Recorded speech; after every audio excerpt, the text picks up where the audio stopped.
Surganya wanita bakti sama suaminya, surganya suami bakti sama orang tuanya.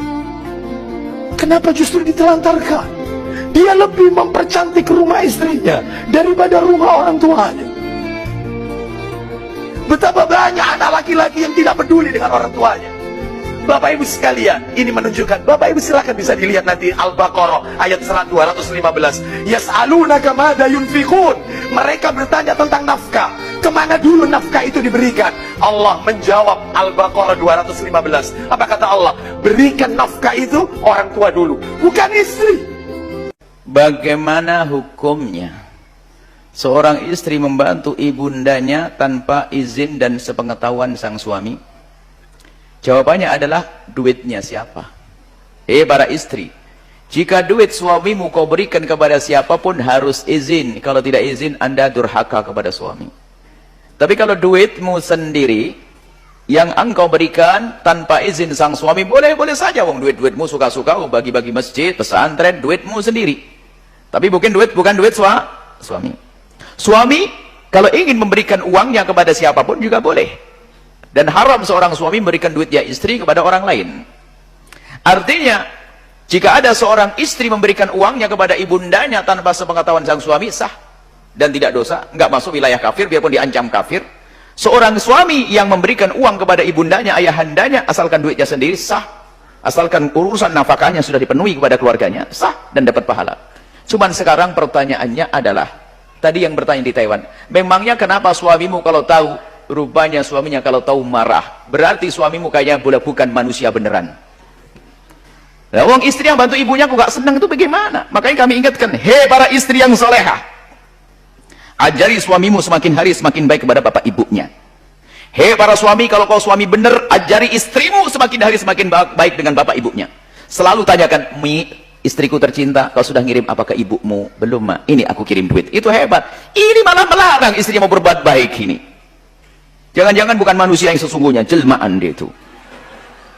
Istri yang berbuat baik kok dilarang, diancam masuk wilayah kafir. Justru Anda sebagai seorang suami, didik istri, sering kirim yang ini adalah uang sakumu, uang bulanan. Ini ada tambahannya untuk ibumu. Ini baru hebat. Suami soleh ini model-model begini nih, soleh semuanya. Ada istrinya mau berbuat baik pada ibunya dilarang. Ada lagi yang marah lagi, suaminya bantu ibunya sendiri marah-marah. Wanita jin itu. Awas, yang merasa jadi jin sadar di sini. Ada, angkat tangan mau didoain khusus. Yang merasa jin doain khusus. Angkat tangan. Ada, angkat tangan tuh. Amin. Jangan, suamimu itu adalah punya kewajiban berbakti kepada ayah ibundanya. Maka sebagai istri yang solehah, Anda harus dukung dia untuk berbuat baik kepada bapak ibunya. Bahkan rumus rayuan yang paling dasar adalah pantulan. Kalau Anda merayu, Bang, cintaku kepadamu segede gunung Himalaya, biasa. Tapi kalau ternyata Anda sebagai seorang istri tiba-tiba pergi ke pasar dengan suamimu, tak tahu aja setiap belanjaan dilebihkan, dibungkusin, lalu suami bertanya, Neng, yang untuk siapa ini? Diam aja, tenang aja, Bang. Untuk siapa ini? Untuk ibu. Ibu siapa? Ibu kan sudah meninggal. Bukan ibu saya, ibunya abang dong.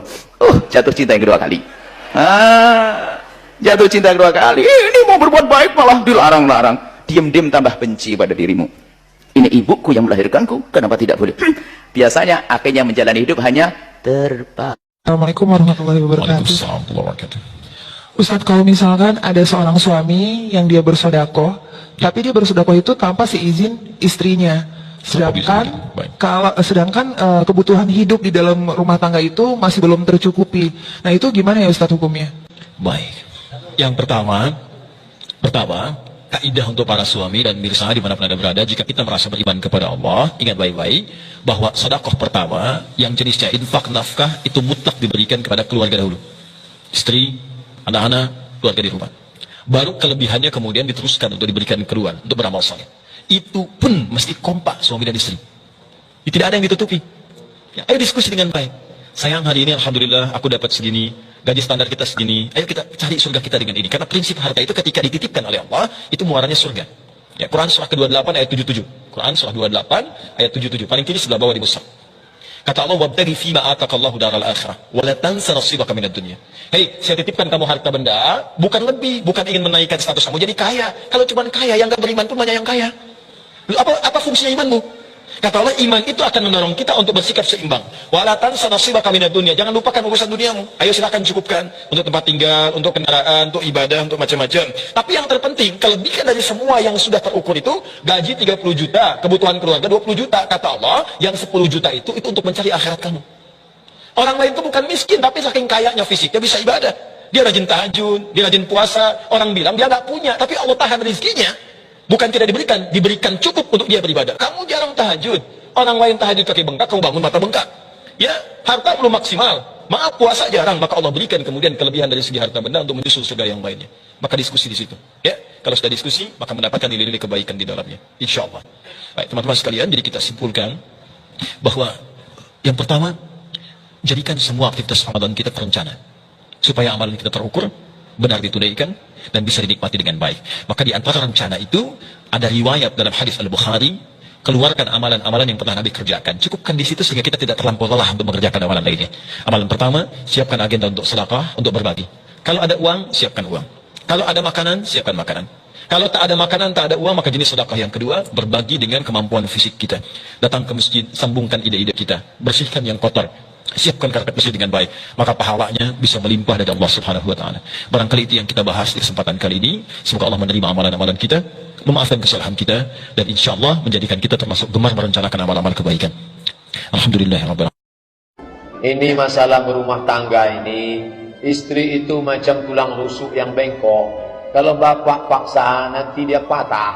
Kalau bapak ikut, bapak jadi bengkok. Berapa banyak orang bengkok gara-gara bini bengkok. Tak bisa menolong saudara bengkok, maka dudukkan bersama. Seorang ibu datang kepada anaknya, "Nak, aku tak ada beras mau masak di rumah, nak. Tolonglah aku kasih duit. Mak mau minjam berapa? 100 ribu. Tunggu ya mak, aku tanya istriku dulu." Kalau ada anak macam ini, kasih tahu ke saya, biar saya pukul kepalanya. Ini tak cocok diceramahi lagi. Emaknya yang mengandung dia 9 bulan 10 hari, meregang nyawa mak itu melahirkan dia. Mau ditanyanya pula bininya dulu yang jumpa dia setelah umur 25 tahun. Entah anak siapa dia, entah dia anak siapa. Hanya diikatkan dengan akad aku terima nikah dengan mas sebetul cincin mas tunai. Oh, ini orang tak mengerti. Ustaz ini marah karena ini atau marah karena belum sarapan pagi? Jadi anak perempuan ibu kasih tahu dia, "Anakku, kau nanti jadi istri orang, kau ikut dia, tapi dia itu ikut maknya. Kalau sesuai dengan tuntunan syariat Islam. Anakku, kau punya 5 hak nak. Apa hakku mak? Suamimu wajib memberi kau 5. Makan, pakai, tempat tinggal, perhatian, pendidikan. Makan, pakai, tempat tinggal, pendidikan, perhatian. Masalah dia mau membelanjai orang tuanya, hasil dari usaha dia, itu bakti dia, nak. Tak usah kau urus-urus. Itu disampaikan ke anak perempuan kita. Anak laki-laki kita juga didudukkan. Kau jangan diam-diam, kau mesti bicara. Ada namanya akhlak. Ini tak bisa disampaikan pada nasihat pernikahan. Petantun, petata, petiti, pantun, petata, petiti. Dari jam 7 Ustaz Somad itu datang sampai jam 9. Akhirnya barulah masuk. Jumpa itu, ini segala macam kata sambutan. Habis. Sungkem itu, ini menangis-nangis, meraung-raung, meratap. Habis jam 11. Berikut ini marilah kita dengarkan nasihat pernikahan. Dari Al-Mukarram Ustaz Abdul Somad LC. Tak cukup, bukan begitu menasihati anak. Dudukkan dia 1 hari, panggil Ustaz Mustafa Umar.